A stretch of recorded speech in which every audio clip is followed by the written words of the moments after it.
ಎಂದು ಬಾರದ ಮಾರಿ ಮಳೆ ಇಂದು ಬಂದ ಕಾರಣ ಕಾಣಲ್ಲ. ಎಲ್ಲರಿಗೂ ಒಲಿಯುವಂತ ನೀನು, ನಿನ್ನನ್ನು ನಾನು ಬೇಡ್ಕೋತಾ ಇದ್ದೀನಿ. ನಂಬಿದೋರ ಮನದಲ್ಲಿ ನನ್ನಪ್ಪ ತುಂಬಿ ತುಳುಕಾರು ಮಾದೇವ.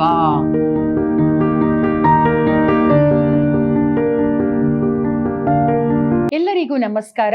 ನಾನು ಸವಿತಾ ಎಪಿ, ಕನ್ನಡ ಪ್ರಾಧ್ಯಾಪಕಿ, ವಿದ್ಯಾಶ್ರಮ ಪದವಿ ಪೂರ್ವ ಕಾಲೇಜು, ಮೈಸೂರು. ಪ್ರೀತಿಯ ವಿದ್ಯಾರ್ಥಿಗಳೇ, ನಾವು ಇಂದಿನ ತರಗತಿಯಲ್ಲಿ ಜನಪದ ಕಾವ್ಯವಾದಂತಹ ಶಿಶು ಮಕ್ಕಳಿಗೊಲಿದ ಮಹಾದೇವ ಈ ಒಂದು ಜನಪದ ಕಾವ್ಯದ ಬಗ್ಗೆ ತಿಳ್ಕೊಂಡ್ವಿ. ಕಾವ್ಯದಲ್ಲಿ ನಾವೇನೇನ್ ತಿಳ್ಕೊಂಡ್ವಿ ಅಂದ್ರೆ, ಮಹದೇಶ್ವರ ತಾನು ದತ್ತು ಪಡೆದಂತಹ ಬೇಡರ ಕಣ್ಣಪ್ಪ ಹಾಗೂ ಬಿಲ್ಲಯ್ಯ ಕಾರಯ್ಯ ಈ 3 ಜನ ಮಕ್ಕಳು ಶಿಷ್ಯಂದರನ್ನ ದತ್ತುವಾಗಿ ಪಡ್ಕೊಂಡು ಹಾಗೆ ಕೂತ್ಕೊಂಡಿದ್ದಂತಹ ಮಹಾದೇವನಿಗೆ ಏನ್ ಅನ್ಸುತ್ತೆ ಅಂದ್ರೆ, ಮಹದೇಶ್ವರನಿಗೆ ಈ 3 ಮಕ್ಕಳು ನಿಜವಾಗಿ ಸತ್ಯವಂತ ಶಿಷ್ಯರ, ಈ ಶಿಷ್ಯರು ನನಗೆ ಯೋಗ್ಯರ ಅಂತ ಅವರನ್ನ ಪರೀಕ್ಷೆ ಮಾಡ್ಲಿಕ್ಕೆ ಒಂದು ಪರೀಕ್ಷೆಯನ್ನ ಒಡ್ಡುತ್ತಾರೆ. ಆ ಪರೀಕ್ಷೆ ಏನು ಅಂದ್ರೆ, ದೇವೇಂದ್ರನ ಹತ್ರ ಹೋಗ್ಬಿಟ್ಟು ಜೋರಾದ ಮಾಯದ ಮಳೆ ಬರಿಸ್ಬೇಕು, ಹಾಗೆ ಗುಡುಗಬೇಕು, ಸಿಡಿಲು ಇರ್ಬೇಕು, ಹಾಗೆ ಸುಂಟರ ಗಾಳಿಯನ್ನ ತರಬೇಕು ಅಂತ ಹೇಳಿ ಅವರನ್ನ ಕೇಳ್ಕೊತಾರೆ ಮಹಾದೇವ. ಹಾಗೆ ಮಹಾದೇವನ ಆಜ್ಞೆಯಂತೆ ಅವರೆಲ್ಲರೂ ಅಂತಹದೊಂದು ಮಾಯದ ಮಳೆಯನ್ನ ಸುರಿಸ್ತಾರೆ. ಆ ಮಾಯದ ಮಳೆಯಲ್ಲಿ ಏನೇನಿರುತ್ತೆ ಅಂದ್ರೆ, 4 ಲೋಕ ಕೂಡ ಅಬ್ಬರಿಸುವಂತಹ, ನಡುಗುವಂತಹ ಒಂದು ಗುಡುಗು, ಸಿಡಿಲು, ರಭಸವಾದ ಮಳೆ, ಆ ಕಾಡಿನ ಪ್ರಾಣಿಗಳು, ಆನೆ ಹಿಂಡಾಗಿ ಆ ಒಂದು ಗಂಗೆಯಲ್ಲಿ ತೇಲ್ತಾ ಹೋಗುವಂತಹ ದೃಶ್ಯ, ಇದೆಲ್ಲ ಸೃಷ್ಟಿಯಾಗತ್ತೆ. ದೊಡ್ಡ ದೊಡ್ಡ ಹನಿಗಳ ಮಳೆ ಬೆಟ್ಟ ಗುಡ್ಡಗಳಲ್ಲಿ ಬೀಳಲಿಕ್ಕೆ ಶುರುವಾಗುತ್ತೆ. ಆಕಾಶ ಭೂಮಿ ಒಂದೇ ಆಗಿರೋ ಹಾಗೆ ಕಾಣಲಿಕ್ಕೆ ಶುರುವಾಗುತ್ತೆ. ಅಂತಹದೊಂದು ಸುಂಟರ ಗಾಳಿ ತುಂಬಿರುವ ಗುಡುಗು ಸಿಡಿಲಿನಿಂದ ಕೂಡಿದಂತಹ ಮಳೆಯನ್ನ ಸೃಷ್ಟಿ ಮಾಡ್ತಾರೆ ಮಹಾದೇವ. ಈಗ ಮುಂದೆ ಏನಾಗುತ್ತೆ ಅಂತ ಇಲ್ಲಿವರೆಗೆ ನಾವು ಅಲ್ಲಿ ತಿಳ್ಕೊಂಡ್ವಿ. ಈಗ ಮುಂದೆ ನಾವು ಈ ತರಗತಿಯಲ್ಲಿ ಹೇಗೆ ಆ ಒಂದು ಪರೀಕ್ಷೆಗೆ ಈ ಮಕ್ಕಳು ಯಾವ ರೀತಿಯ ಒಂದು ಉತ್ತರವನ್ನ ಕೊಡ್ತಾರೆ, ಪ್ರತಿಕ್ರಿಯೆಯನ್ನ ಮಾಡ್ತಾರೆ ಅನ್ನೋದನ್ನ ನಾವು ನೋಡ್ತಾ ಹೋಗೋಣ. ಬನ್ನಿ ಶುರು ಮಾಡೋಣ. ಕಡ್ಡಿ ಹಳ್ಳದಲ್ಲಿ ಕನ್ನಯ್ಯ ಕತ್ತೆತ್ತಿ ಜಗವ ನೋಡವನೆ, ಎಂದು ಬಾರದ ಮಾರಿ ಮಳೆ ಇಂದು ಬಂದ ಕಾರಣ ಕಾಣಲ್ಲ. ಈ ಕೆಟ್ಟ ಗಂಗೆ ಬುಡಳಲ್ಲ ನಮ್ಮೊತ್ತುಕೊಂಡು ಹೋಗೋಳು, ಕಾರಯ್ಯ ಬಿಲ್ಲಯ್ಯ ಬ್ಯಾಡರ ಕನ್ನಯ್ಯ ದಿಕ್ಕೆಟ್ಟು ದುಃಖ ಪಡ್ತಾರೆ. ಬಂದು ಬಳಗ ಇಲ್ದೋರ್ಗೆ ಸ್ವಾಮಿ ನೀನಿಂತ ಬಂಧನ ಕೊಟ್ಯಪ್ಪ. ಕಡ್ಡಿಹಳ್ಳದಲ್ಲಿ ಕನ್ನಯ್ಯ ಕತ್ತೆತ್ತಿ ಜಗವ ನೋಡವನೆ ಅಂದ್ರೆ, ಮಹಾದೇವನ ಪೂಜೆಗೆ ಪುಷ್ಪ ತರಬೇಕು ಅಂತ ಈ 3 ಜನ ಮಕ್ಕಳು ಕಡ್ಡಿಹಳ್ಳಕ್ಕೆ ಹೋಗಿರ್ತಾರೆ. ಕಡ್ಡಿಹಳ್ಳದಲ್ಲಿ ಪುಷ್ಪವನ್ನ ಕುಯ್ತಾ ಇರ್ಬೇಕಾದ್ರೆ ಅಂತ ಸಂದರ್ಭದಲ್ಲಿ ಏನಾಗುತ್ತೆ, ಕನ್ನಯ್ಯ ಅಂದ್ರೆ ಬೇಡರ ಕಣ್ಣಪ್ಪ ತಲೆಯನ್ನ ಎತ್ತಿ ಒಂದ್ಸಲ ನೋಡ್ತಾನೆ ಮೇಲೆ. ಎಂದೂ ಬಾರದ ಮಾರಿ ಮಳೆ ಅಂದ್ರೆ ಒಂಥರ ಮಾಯದಂತ ಮಳೆ, ಒಂದು ಹುಚ್ಚು ಮಳೆ, ಒಂದು ಮಾರಿ ರೂಪದ ಒಂದು ರೌದ್ರಾವತಾರವನ್ನ ತಾಳಿದಂತ ಮಳೆ ಬರ್ತಾ ಇದೆ.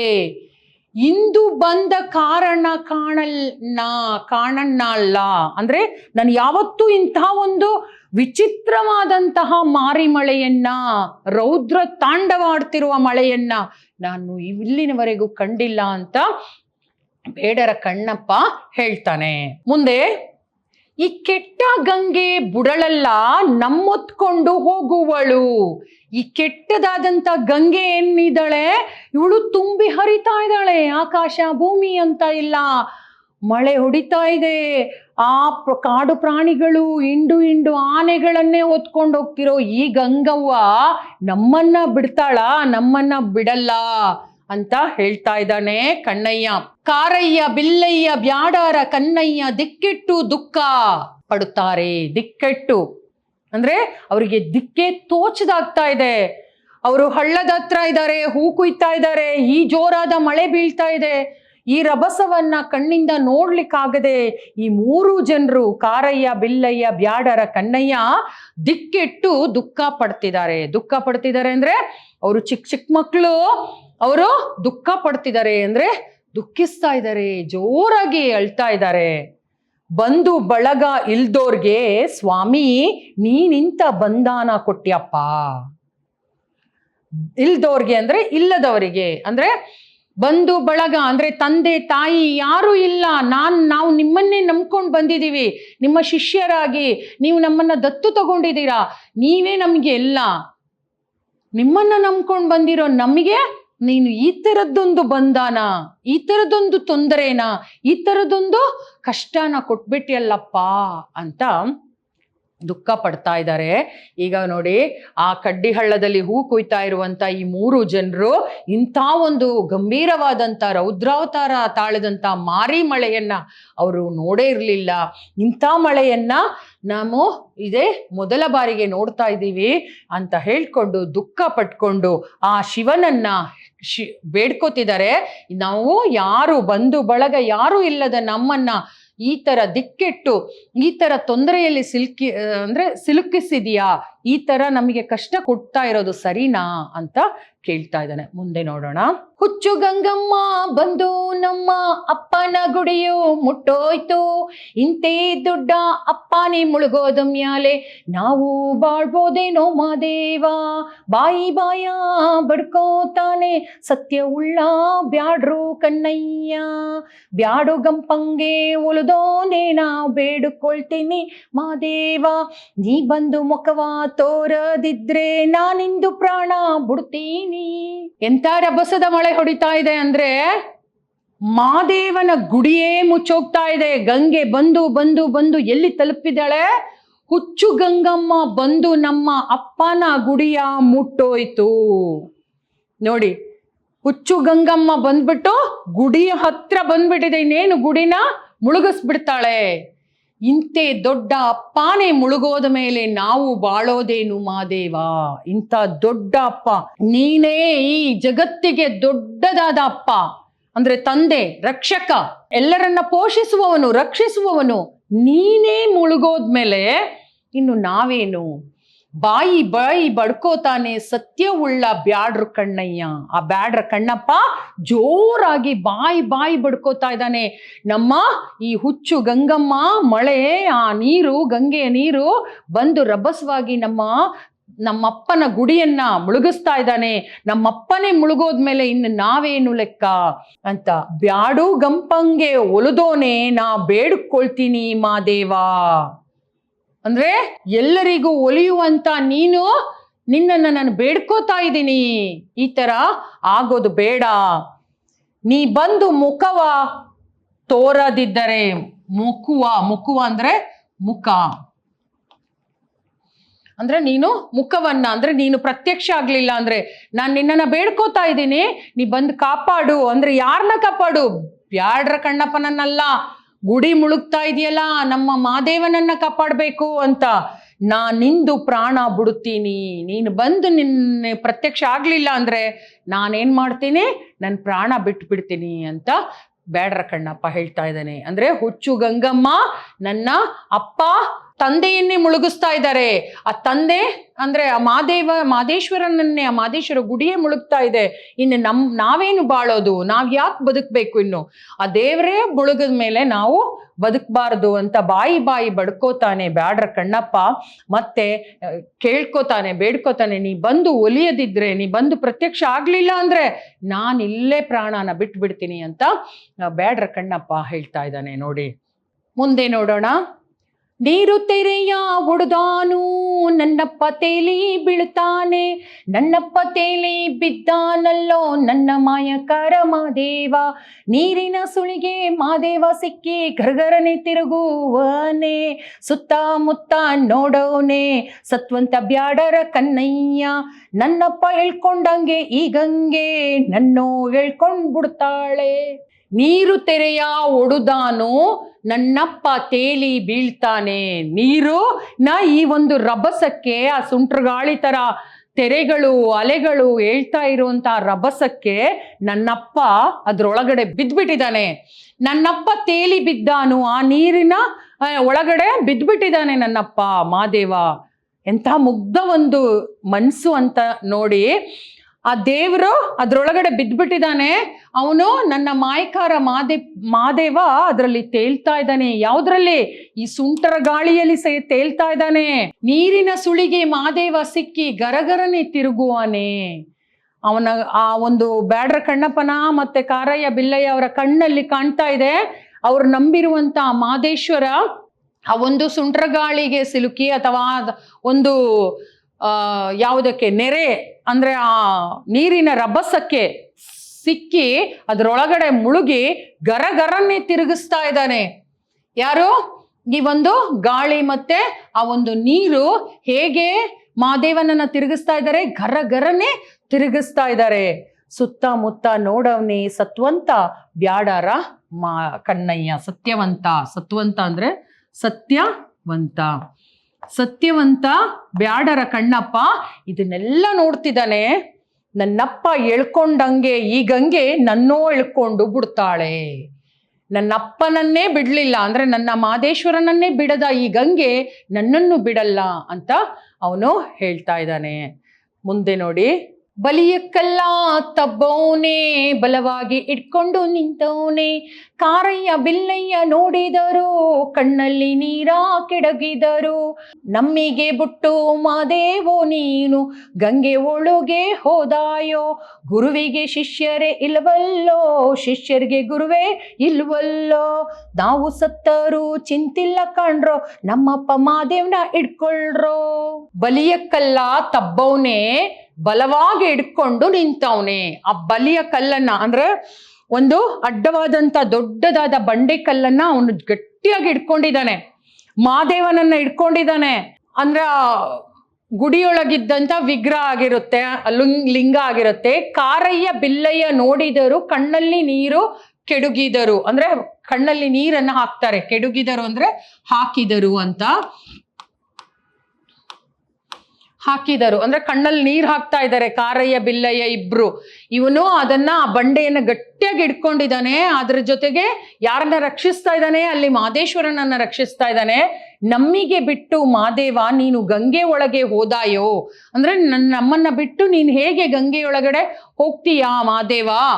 ಗುರುವಿಗೆ ಶಿಷ್ಯ ಅರೆ ಇಲ್ಲವೋ, ಶಿಷ್ಯರಿಗೆ ಗುರುವೇ ಇಲ್ಲವೋ. ಗುರುವಿಗೆ ಶಿಷ್ಯ ಇಲ್ಲ, ಶಿಷ್ಯರಿಗೆ ಗುರುವು ಇಲ್ವೋ. ನಾವು ಸತ್ತರೂ ಚಿಂತೆ ಇಲ್ಲ ಕಣ್ರೋ, ನಮ್ಮಪ್ಪ ಮಾದೇವನ ಇಟ್ಕೊಳ್ರೋ. ಆ ಶಿವನ ಲಿಂಗವನ್ನ ಗಟ್ಟಿಯಾಗಿ ಇಟ್ಕೊಂಡು ಅವನು ಒಂದು ಬಂಡೆಯನ್ನ ಇಟ್ಕೊಂಡು ಆ ಲಿಂಗವನ್ನ ರಕ್ಷಿಸೋದಕ್ಕೋಸ್ಕರ ಆ ಒಂದು ಬಂಡೆಯನ್ನ ಇಟ್ಕೊಳ್ತಾನೆ. ಅವನು ಏನ್ ಹೇಳ್ತಾನೆ ಕಾರಯ್ಯ ಮತ್ತು ಬಿಲ್ಲಯ್ಯ ಅವರಿಗೆ? ನಾವು ಸತ್ತೋದ್ರೂ ಪರವಾಗಿಲ್ಲ, ನಮ್ಮ ಮಾದೇವನನ್ನ ನಾವು ಕಾಪಾಡಬೇಕು. ನಮಗೆ ಅಲ್ಲಿ ಗುರು ಮುಖ್ಯ. ಪ್ರಮುಖವಾಗಿ ನಮಗೆ ಇಲ್ಲಿ ಗುರು ಮುಖ್ಯ. ಶಿಷ್ಯರಿಗೆ ಗುರು ಹೇಗೆ ಮುಖ್ಯನೋ ಹಾಗೆ ಗುರುವಿಗೆ ಶಿಷ್ಯನೂ ಮುಖ್ಯ. ಆದ್ರಿಂದ ಈ ಒಂದು ವಿಚಾರ ನಮಗೆ ಇಲ್ಲಿ ಎದ್ದು ಕಾಣ್ತಾ ಇದೆ. ಆ ಕಣ್ಣಯ್ಯ ಏನ್ ಹೇಳ್ತಿದ್ದಾರೆ? ನಮ್ಮ ಪ್ರಾಣ ಹೋದ್ರೂ ಪರವಾಗಿಲ್ಲ, ನಮ್ಮ ಮಾದೇಶ್ವರನನ್ನ ಮಾತ್ರ ನಾವು ರಕ್ಷಿಸ್ಲೇಬೇಕು ಅಂತ ಹೇಳಿ, ನಾವು ಸತ್ತೋರು ಚಿಂತಿಲ್ಲ ಕಣ್ರೋ, ನಮ್ಮಪ್ಪ ಮಾದೇವ್ನ ಹಿಡ್ಕೊಳ್ರೋ. ಗಟ್ಟಿಯಾಗಿ ನಮ್ಮ ಮಾದೇವನನ್ನ ಇಟ್ಕೊಳ್ಳಿ ಅಂತ ಬಿಲ್ಲಯ್ಯ ಮತ್ತೆ ಕಾರಯ್ಯನಿಗೆ ಕಣ್ಣಯ್ಯ ಹೇಳ್ತಾ ಇದ್ದಾನೆ. ಮುಂದೆ ನೋಡಿ, ಈ ಜಗತ್ಯವಾಳುವ ಗುರುದೇವ್ನ ನಾವೋಗಿ ಇವತ್ತು ಹಿಡಿಯಾನು. ಹಾಲು ಬೆಣ್ಣೆ ಕೊಟ್ಟಿಲ್ಲ ಗುರುವೆ, ಹೆತ್ತವನ್ಗೆ ಸಲುವಿದೆ. ನಮ್ಗೆ ಗೆಡ್ಡೆ ಗೆಣಸು ಕೊಡುನಿಲ್ಲ, ಹಾಲು ತುಪ್ಪ ಕೊಟ್ಟಿಲ್ಲಪ್ಪ. ಇಂಥ ಹಾಲು ಬೆಣ್ಣೆ ಕೊಟ್ಟಪ್ಪ, ನಾವೆಂದಿಗೂ ನಿನ್ನ ಮರ್ಯಾವು. ಮಕ್ಕಳ ಮಾತಾ ಕೇಳೋರೆ ನನ್ನ ಮಕ್ಕಳಿಗೊಲಿದ ಮಾದೇವ. ಏನ್ ಹೇಳ್ಕೊಂಡು ಮಾದೇವನನ್ನ ಅವ್ರು ರಕ್ಷಿಸ್ತಾ ಇದ್ದಾರೆ ನೋಡಿ. ಈ ಜಗತ್ತನ್ನ ಆಳುವಂತ ಗುರುದೇವನ ನಾವು ಹೋಗಿ ಇವತ್ತು ಹಿಡಿಯಾನು. ನಾವು ಆ ಬಂಡೆಯನ್ನ ಅಂದ್ರೆ ಆ ಮುಳುಗ್ತಾ ಇದ್ದಾನಲ್ಲ ಮಾದೇಶ್ವರ, ಆ ಮಾದೇಶ್ವರನನ್ನ ನಾವು ಹೋಗಿ ಹಿಡ್ಕೊಳ್ಬೇಕು ಅಂತ ಹೇಳಿ ಹಿಡ್ಕೊಂಡು ಬಂಡೆಯನ್ನು ಹಿಡ್ಕೊಳ್ತಾನೆ ಅವನು. ಆ ಬಂಡೆಯನ್ನ ಕೈಯಲ್ಲಿ ಹಿಡ್ಕೊಂಡು ಗಟ್ಟಿಯಾಗಿ ಆ ಮಾದೇಶ್ವರನ ರಕ್ಷಿಸ್ಲಿಕ್ಕೆ ಪ್ರಯತ್ನ ಪಡ್ತಾ ಇದ್ದಾನೆ. ಹಾಲು ಬೆಣ್ಣೆ ಕೊಟ್ಟಿಲ್ಲ ಗುರುವೆ, ಹೆತ್ತವಂಗೆ ಸಲುವಿದೆ. ಹೆತ್ತ ಅವ್ವ ಅಪ್ಪನ ಹಾಗೆ, ಹೆತ್ತ ಅವ್ವನ ಹಾಗೆ ನೀನು ನಮ್ಮನ್ನ ಹಾಲು ಬೆಣ್ಣೆ ತುಪ್ಪ ಕೊಟ್ಟು ಸಲಹಿದ್ಯಾ, ನಮ್ಮನ್ನ ರಕ್ಷಿಸಿದ್ಯಾ. ಯಾರಿಗೆ ಹೇಳ್ತಾ ಇದ್ದಾರೆ? ಮಾದೇಶ್ವರನಿಗೆ ಈ ಒಂದು ಕಣ್ಣಯ್ಯ ಹೇಳ್ತಾ ಇದ್ದಾನೆ, ನೀನು ಹೇಗೆ ರಕ್ಷಿಸಿದ್ಯಾ, ಹಾಲು ಬೆಣ್ಣೆ ಕೊಟ್ಟು ಹೆತ್ತ ಅಮ್ಮ ನಮ್ಮನ್ನ ಹೇಗೆ ರಕ್ಷಿಸ್ತಾರೋ ಅದಕ್ಕಿಂತ ಹೆಚ್ಚಾಗಿ ನೀನು ರಕ್ಷಣೆಯನ್ನ ಮಾಡಿದೀಯಾ. ನಮ್ಗೆ ಗೆಡ್ಡೆ ಗೆಣಸು ಕೊಡುನಿಲ್ಲ, ಹಾಲು ತುಪ್ಪ ಕೊಟ್ಟಿಲ್ಲಪ್ಪ. ನೀನು ಗೆಡ್ಡೆ ಗೆಣಸು ಹಾಲು ತುಪ್ಪ ಈ ರೀತಿ ನಮ್ಮನ್ನ ಏನ್ ಮಾಡಿದ್ಯಾ, ನಮ್ಮನ್ನ ರಕ್ಷಣೆ ಮಾಡಿದ್ಯಾ. ನಮ್ಮನ್ನ ರಕ್ಷಣೆ ಮಾಡಿರುವಂತ ನಿನ್ನನ್ನ ಇಂಥ ಹಾಲು ಬೆಣ್ಣೆ ಕೊಟ್ಟಪ್ಪ, ನಾವೆಂದಿಗೂ ನಿನ್ನ ಮರೆಯಾವು. ಅಂದ್ರೆ ಇಂಥ ಹಾಲು ಬೆಣ್ಣೆ ತುಪ್ಪ ಗೆಡ್ಡೆ ಗೆಣಸು ಕೊಟ್ಟು ನಮ್ಮನ್ನ ನಮ್ಮನ್ನ ಸಲಹುತ್ತಿರುವ ರಕ್ಷಿಸುತ್ತಿರುವ ನಿನ್ನನ್ನ ನಾವು ಹೇಗೆ ಬಿಡೋದು? ನಾವು ಬದುಕಲಿಲ್ಲ ಅಂದ್ರೂ ಪರವಾಗಿಲ್ಲ, ನಿನ್ನನ್ನು ರಕ್ಷಿಸೋದೇ ನಮ್ಮ ಕರ್ತವ್ಯ ಅಂತ ಅವರು ಹೇಳ್ತಾ ಇದ್ದಾರೆ. ಮಕ್ಕಳ ಮಾತ ಕೇಳೂರೇ ನನ್ನ ಮಕ್ಕಳಿಗೊಲಿದ ಮಾದೇವ. ಸೊ ಈ ಒಂದು ಪರಿಸ್ಥಿತಿಯನ್ನ, ಈ ಒಂದು ಕ್ಲಿಷ್ಟಕರವಾದಂಥ ಪರಿಸ್ಥಿತಿಯನ್ನ ನೋಡ್ತಾ ಇದ್ದಾರೆ ಯಾರು? ಮಾದೇವ. ಸೊ ನನ್ನ ಮಕ್ಕಳು ಅವರು ಕಷ್ಟದಲ್ಲಿದ್ರೂ ಪರವಾಗಿಲ್ಲ, ನನ್ನನ್ನು ರಕ್ಷಣೆ ಮಾಡೋದರಲ್ಲಿ ಅವರು ತೊಡಗಿದ್ದಾರೆ, ಅವರು ನನ್ನನ್ನು ಬಿಟ್ಟು ಹೋಗಲ್ಲ ಅನ್ನೋದು ಕನ್ಫರ್ಮ್ ಆಗುತ್ತೆ ಈ ಮಹದೇಶ್ವರನಿಗೆ. ಅವರು ಒಡ್ಡಿರುವಂತಹ ಪರೀಕ್ಷೆನೇ ಅದು. ಗುರು ಶಿಷ್ಯರಿಗೆ ಒಡ್ಡಿರುವಂಥ ಅಂದರೆ ಮಾಡಿರುವಂಥ ಪರೀಕ್ಷೆ ಅದು. ಸೃಷ್ಟಿಸಿರುವಂಥ ಈ ಪರೀಕ್ಷೆಯಲ್ಲಿ ಮಹದೇಶ್ವರನಿಗೆ ಶಿಷ್ಯರು ಸಮರ್ಥರು ಅಂತ ಅನಿಸುತ್ತೆ. ಆ ಒಂದು ಅವರ ಮುಗ್ಧ ಮಾತುಗಳನ್ನ ಕೇಳಿದಾಗ, ಅವರ ಮುಗ್ಧ ಒಂದು ಕರ್ತವ್ಯವನ್ನ ಅವರು ನಿರ್ವಹಿಸ್ತಾ ಇರೋದನ್ನ ನೋಡಿದಾಗ ಮಹದೇಶ್ವರನಿಗೆ ತುಂಬಾ ಇಷ್ಟ ಆಗುತ್ತೆ. ಮಕ್ಕಳಿಗೆ ಮಹದೇಶ್ವರ ಒಲಿದ್ ಬಿಡ್ತಾನೆ. ಮುಂದೆ ನೋಡಿ, ಈಗ ಮಕ್ಕಳಿಗೆ ಒಲಿದಂತಹ ಮಾದೇವ ಏನ್ ಮಾಡ್ತಾನೆ ಅಂತ ಅಂದ್ರೆ, ಆ ಮಕ್ಕಳ ಆ ಒಂದು ಸತ್ಯತೆ, ಆ ಮುಗ್ಧತೆ, ಆ ಒಂದು ಪ್ರೀತಿ ಆ ಮಹಾದೇವನನ್ನ ಒಲಿಯುವಂತೆ ಮಾಡುತ್ತೆ. ಆ ಪರೀಕ್ಷೆಯನ್ನ ಯಾರಿಗೋಸ್ಕರ, ಯಾವ ಒಂದು ವಿಷಯವನ್ನ ತಿಳ್ಕೊಳ್ಳೋಕ್ಕೋಸ್ಕರ ಮಹಾದೇವ ಮಾಡ್ತಾನೋ ಆ ಒಂದು ವಿಚಾರ ಮಹಾದೇವನಿಗೆ ಸಂಪೂರ್ಣವಾಗಿ ತೃಪ್ತಿಯನ್ನ ಕೊಡುತ್ತೆ. ಆಮೇಲೆ ಮಹಾದೇವ ಮಕ್ಕಳಿಗೆ ಒಲಿತಾರೆ. ಒಲಿದ ಮೇಲೆ ಏನಾಗುತ್ತೆ ನೋಡಿ, ತಬ್ಬಿಕೊಂಡಿಳಿಯೋ ಮಕ್ಕಳ ಪ್ರೇಮಕ್ಕೆ ಒಲಿದಾರು ಮಾದೇವ. ಇಂಥ ಭಕ್ತಿವಂತ ಮಕ್ಕಳ ಸ್ವಾಮಿ ತಮ್ಮ ಎಡಬಲದಲ್ಲಿ ತಬ್ಬವ್ರೆ. ನನ್ನ ಶಿಶು ಮಕ್ಕಳ ಪ್ರೀತಿಯಿಂದ ನಾನಾದೆ ಮಕ್ಕಳ ಮಾದೇವ. ಮಾಯದ ಮಳೆಗೆ ಸನ್ನೆ ಮಾಡಿ ಮೇಲಕ್ಕೊಕ್ಕೆ ಕಳುಗೋರೆ. ಕಾರಯ್ಯ ಕಂಡರೆ ಕರುಣಾ ನನ್ನಪ್ಪಂಗೆ, ಬಿಲ್ಲಯ್ಯ ಕಂಡರೆ ಬಲು ಪ್ರೇಮ. ಮಕ್ಕಳ ನೆತ್ತಿ ಹೆಗಲಲ್ಲೊತ್ಕೊಂಡು ಗೂಡಿಗೆ ಬಂದರು ಮಾದೇವ.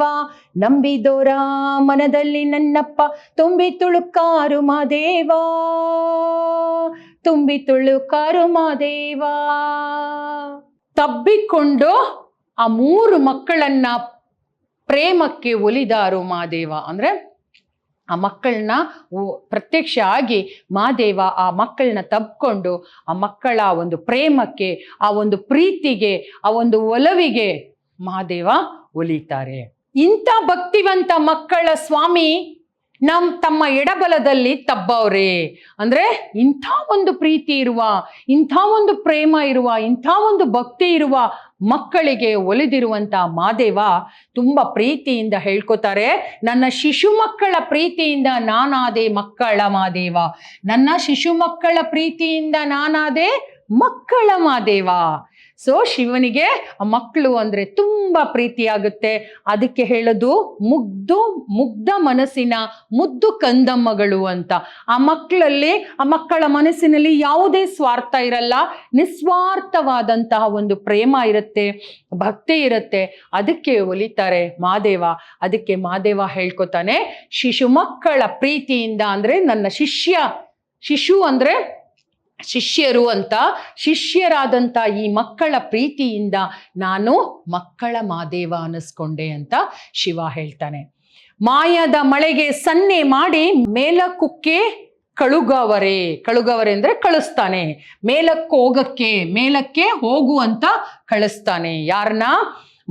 ಮಾಯದ ಮಳೆ ಹೊಡಿತಾ ಇರುತ್ತಲ್ಲ, ಅದಕ್ಕೊಂದು ಸನ್ನೆ ಮಾಡ್ಬಿಟ್ಟು, ಅಂದ್ರೆ ಒಂದು ಸನ್ನೆ ಮಾಡ್ಬಿಟ್ಟು, ಅಂದ್ರೆ ಒಂದು ಸಿಗ್ನಲ್ ಕೊಟ್ಬಿಟ್ಟು, ನೀನು ಮೇಲಕ್ಕೆ ಹೋಗು, ಸ್ಟಾಪ್ ಮಾಡು, ಮಳೆ ಸಾಕು, ನನ್ನ ಪರೀಕ್ಷೆ ಮುಗೀತು, ನನ್ನ ಮಕ್ಕಳು ಪಾಸ್ ಆಗ್ಬಿಟ್ರು, ನನ್ನ ಮಕ್ಕಳು ಈ ಪರೀಕ್ಷೆಯಲ್ಲಿ ಗೆದ್ದು ಬಿಟ್ಟಿದ್ದಾರೆ ಅಂತ ಹೇಳಿ ಮಾಯದಂತ ಮಳೆಯನ್ನ ಸ್ಟಾಪ್ ಮಾಡ್ಲಿಕ್ಕೆ ಹೇಳ್ತಾರೆ, ನಿಲ್ಲಿಸ್ಲಿಕ್ಕೆ ಹೇಳ್ತಾರೆ, ಮೇಲಕ್ಕೆ ಕಳಿಸ್ತಾರೆ. ಕಾರಯ್ಯ ಕಂಡಾರೆ ಕರುಣಾ ನನ್ಗಪ್ಪಂಗೆ. ಅಂದ್ರೆ ಕಾರಯ್ಯನನ್ನ ಕಂಡ್ರೆ ಮಾದೇಶ್ವರನಿಗೆ ಕರುಣೆ. ಬಿಲ್ಲಯ್ಯ ಕಂಡರೆ ಬಲು ಪ್ರೇಮ, ಬಿಲ್ಲಯ್ಯನನ್ನ ಕಂಡ್ರೆ ಬಲು ಪ್ರೇಮ.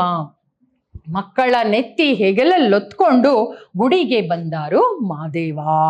ಮಕ್ಕಳನ್ನ ಹೊತ್ಕೊಂಡು ತನ್ನ ಹೆಗಲಿನ ಮೇಲೆ ಕೂರಿಸ್ಕೊಂಡ 3 ಜನ ಮಕ್ಕಳನ್ನ ಹೊತ್ಕೊಂಡು ತನ್ನ ಗುಡಿಯೊಳಗಡೆ ಮಾದೇವ ಬರ್ತಾನೆ. ನಂಬಿದೋರ ಮನದಲ್ಲಿ ನನ್ನಪ್ಪ ತುಂಬಿ ತುಳುಕಾರು ಮಾದೇವ. ಪ್ರತಿಯೊಬ್ರು ಅಷ್ಟೇ ಆ ಮಹಾದೇವನನ್ನ ನಂಬಿದ್ರೆ ನಿಜವಾಗಿ ಆ ಮಹಾದೇವ ಯಾರನ್ನೂ ಕೈ ಬಿಡಲ್ಲ.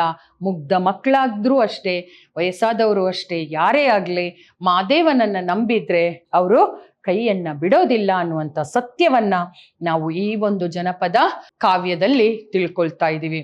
ಅಂದ್ರೆ ಈ ಕಾವ್ಯದ ಪ್ರಕಾರ ಸಂಕಮ್ಮ ಸತ್ಯವಂತೆ, ಮಹಾದೇವನ ಭಕ್ತೆ. ಆ ಸಂಕಮ್ಮನ ಒಂದು ಮಕ್ಕಳಾದಂತಹ ಬಂಜೆಯಾಗಿದ್ದ, ಎಷ್ಟೋ ವರ್ಷಗಳವರೆಗೆ ಬಂಜೆಯಾಗಿದ್ದಂಥ ಸಂಕಮ್ಮ ತನ್ನ ಮನೆ ದೇವರಾದ, ತಾಯಿ ಮನೆಯ ದೇವರಾದಂತಹ ಮಹಾದೇವನ ಒಂದು ಭಕ್ತಿಯನ್ನ ಇಟ್ಕೊಳ್ತಾಳೆ ಮಹಾದೇವನಲ್ಲಿ. ಆ ಮಹಾದೇವನ ಒಂದು ಆಶೀರ್ವಾದದಿಂದ ಇವಳಿಗೆ ಮಕ್ಕಳಾಗ್ತಾರೆ.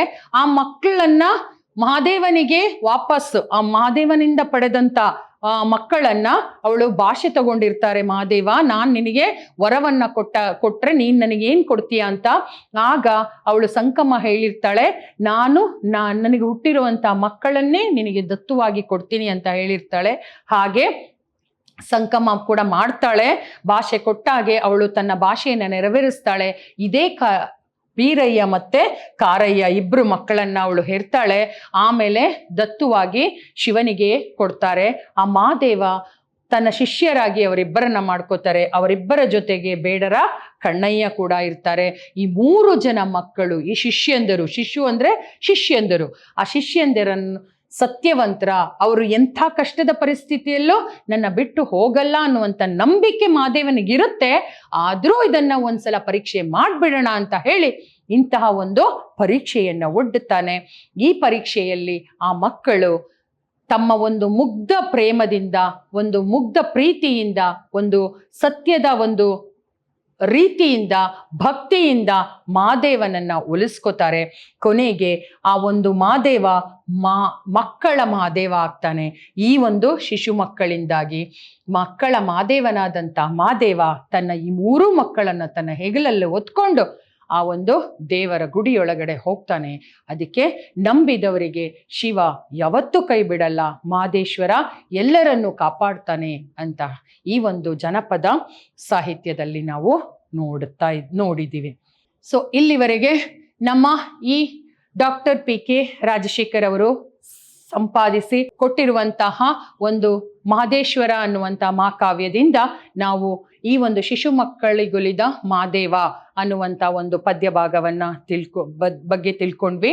ಹಾಗೆ ಮುಂದಿನ ಒಂದು ಹೊಸದೊಂದು ಪದ್ಯದೊಂದಿಗೆ ನಾನು ನಿಮ್ಮೊಂದಿಗೆ ಮತ್ತೆ ಬರ್ತೀನಿ. ಅಲ್ಲಿವರೆಗೆ ಎಲ್ಲರಿಗೂ ಧನ್ಯವಾದಗಳು.